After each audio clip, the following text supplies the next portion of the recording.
जी, बहुत-बहुत धन्यवाद मुझे मौका देने के लिए यहाँ पे आने का। जितने भी लोग मेरी स्टोरी अभी सुन रहे हैं, पढ़ रहे हैं, सबके दिमाग में यही सवाल है कि अचानक से 360 डिग्री टर्न कैसे हुआ? बट अगर आप मेरे तरीके से देखिए तो मैं बचपन से ही बहुत ही आई वुड से पढ़ाकू लड़की थी। 97.5% मेरी परसेंटेज आई। सिविल सर्विसेज हमेशा से मेरा एक ड्रीम रहा। जैसे ही मेरी ग्रेजुएशन कंप्लीट हुई, मुझे लगा कि अब मैं एलिजिबल हूँ सिविल सर्विसेज देने के लिए।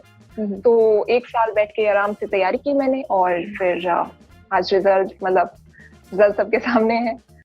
देखिए अगर कोई सीक्रेट फॉर्मूला है तो वो बस ये है कि आपको अपनी लाइफ में हर चीज के लिए बैलेंस बना के रखना होता है। तो जब मैं यूपीएससी की पढ़ाई कर रही थी तो मैंने एक सिंपल बैलेंस बनाया, 10 + 8 + 6। 10 घंटे पढ़ाई करो, 8 घंटे सोने में लगाओ और 6 घंटे जो बाकी मिले उसमें जो मर्जी आए वो करो। तो स्ट्रैटेजी तो बहुत इंपॉर्टेंट है इस एग्जाम में, क्योंकि अगर आप प्रॉपर प्लानिंग नहीं करेंगे तो सिलेबस आप देखेंगे इतना वास्ट है कि उसका फिर कोई अंत नहीं है।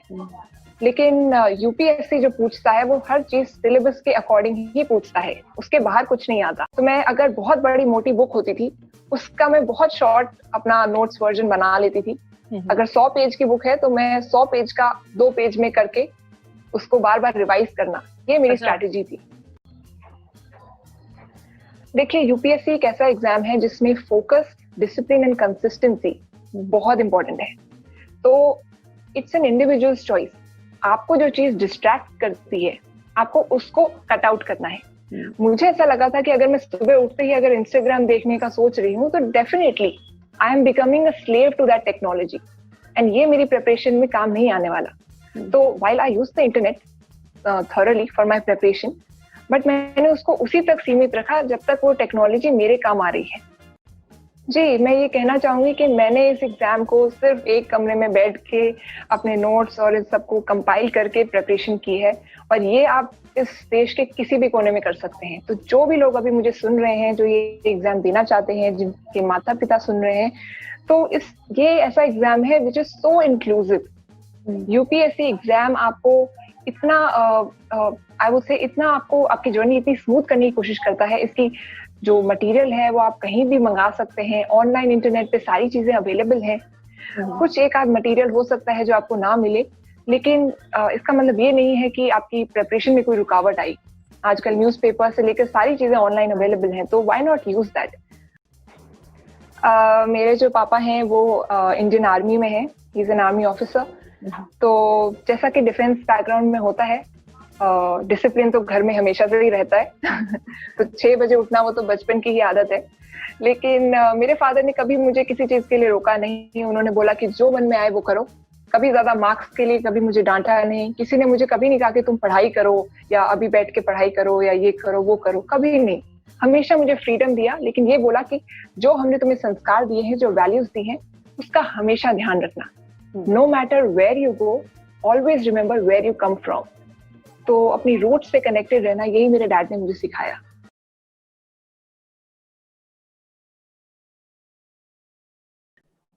जैसे मैंने अपनी तैयारी शुरू की मई 2018 में, तब मैंने कोई ऐसे अपने दिमाग में कोई कंपार्टमेंटलाइज नहीं किया कि प्रीलिम की अलग से मैं अभी करूं और मेंस की। मैं प्रीलिम्स कम्स मेन स्ट्रैटेजी अपनी पूरी अपनाई। मैंने पूरा सिलेबस होलिस्टिकली कवर किया। जब मैं न्यूज़पेपर के नोट्स बनाती थी करंट अफेयर्स के, तब जरूर मैं प्रीलिम और मेंस के अलग से थोड़ा उनको सेग्रीगेट करती थी। जो प्रीलिम्स के लिए स्पेसिफिक चीजें होती थी उनके आगे पी लिखती थी, मेंस के लिए एम लिखती थी, बिकॉज मेंस में आपको एक बर्ड्स आई व्यू चाहिए होता है, एक ब्रॉडर एनालिसिस चाहिए होता है, उसमें आपको ट्रिवियल इन्फॉर्मेशन नहीं चाहिए होती।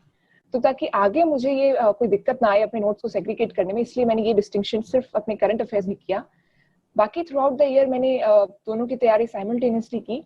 हाँ, प्रीलिम से 1 महीना पहले मैंने स्पेसिफिक प्रीलिम के लिए ही तैयारी की।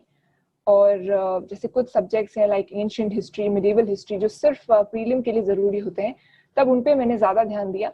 एंड कुछ सब्जेक्ट्स लाइक वर्ल्ड हिस्ट्री जो प्रीलिम में नहीं आते लेकिन आगे मेंस में आते हैं, तो उनको मैंने एक बार साइडलाइन किया उस 1 महीने के लिए।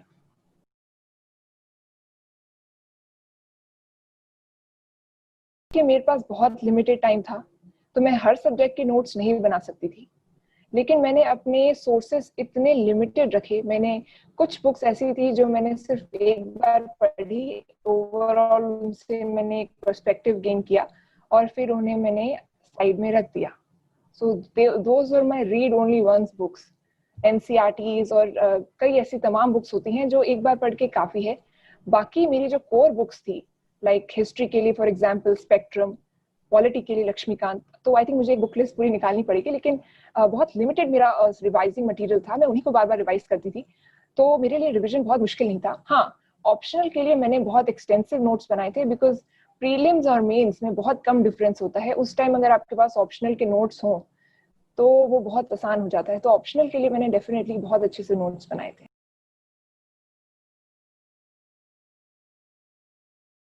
मैंने जनवरी 2019 से आंसर राइटिंग शुरू की थी। टू बी वेरी प्रिसाइज, मैंने विजन आईएएस की टेस्ट सीरीज ज्वाइन की।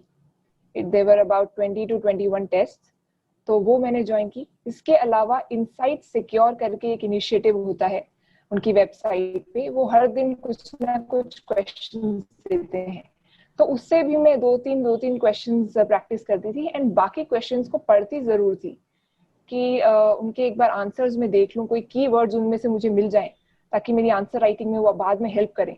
तो सभी क्वेश्चंस तो आप पूरे दिन में नहीं कर पाते, लेकिन एटलीस्ट आप सब क्वेश्चंस पढ़ सकते हैं, उनके जो कीवर्ड्स हैं वो आप निकाल के रख सकते हैं। तो ये मैं जरूर करती थी। And I think even though मैंने कोचिंग नहीं ली, बट मॉक टेस्ट अगर आप ऑनलाइन दें या कैसे भी आप दें, वो बहुत काम आते हैं आपके आंसर राइटिंग में।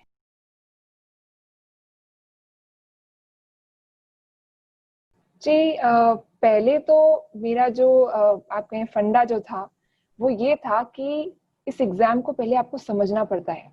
जब आपका एक साल लंबा आपका प्रेपरेशन टाइम है और उसके बाद एक साल और एग्जाम में चाहिए होता है, तो डेफिनेटली आप एक दिन 18 घंटे पढ़ के एंड दूसरे दिन आप अपनी बुक की तरफ देखना ही नहीं चाहें, ऐसा तो आप बिल्कुल मत कीजिए। जितनी आपकी कैपेसिटी है उसके अकॉर्डिंग पढ़िए। तो अगर आप मेरा फंडा आप पूछें तो इट वॉज वेरी सिंपल। 10 घंटे पढ़ाई करती थी, 8 घंटे डेफिनेटली सोना जरूरी है, और बाकी 6 घंटे जो मेरा मन में आए वो करती थी। तो एक बैलेंस्ड अप्रोच बहुत जरूरी है बेस्ड ऑन योर कैपेसिटी। तो मैं बहुत से टॉपर्स, बहुत से लोगों के सुनती थी कि 18 घंटे 14 घंटे, बट मुझे पता था कि 14 घंटे के बाद या 18 घंटे के बाद मुझ में अगले दिन पढ़ने का की क्षमता नहीं रहेगी।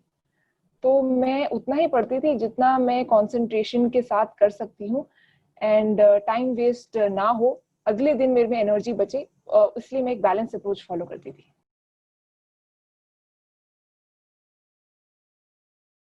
इंटरव्यू आई थिंक इस पूरे एग्जाम का मोस्ट अनप्रिडिक्टेबल लेवल होता है, बिकॉज आप अपने डिटेल एप्लीकेशन फॉर्म से जो भी आप तैयारी करके जाते हैं, आपको नहीं पता कि उससे पूछेंगे कि किसी और चीज से पूछेंगे। काफी अनएक्सपेक्टेड क्वेश्चंस होते हैं।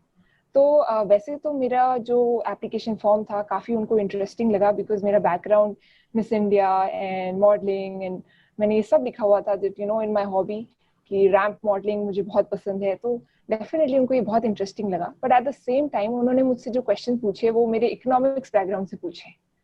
तो उस time Donald Trump president of US, उनकी विजिट थी, तो यूएस इंडिया ट्रेड डील के बारे में मुझसे पूछा गया, एजुकेशन पॉलिसी पे मुझसे पूछा गया, इंफ्रास्ट्रक्चर पे पूछा गया, खाप पंचायत पे मुझसे स्पेसिफिकली एक क्वेश्चन पूछा गया, क्योंकि मेरा जो बर्थ है वो हरियाणा में हुआ है एंड मेरी होम स्टेट राजस्थान है, तो ये इशू वहाँ पे है। तो ऐसे टाइप के सवाल मुझसे पूछे गए। इसके अलावा अगर एक इंटरेस्टिंग सवाल आप मुझसे पूछें तो ये था कि एक पैनल मेंबर ने, एक लेडी पैनल मेंबर थी, उन्होंने एक पर्टिकुलर साड़ी पहनी हुई थी, तो मुझसे ये भी पूछा गया कि वो कौन सी साड़ी है जो उन्होंने पहनी है। तो I was not aware of which sari she was wearing, but I think वो ये चेक कर रहे थे कि जो सवाल हमें नहीं आते उन्हें हम कितना अच्छे से हैंडल कर सकते हैं।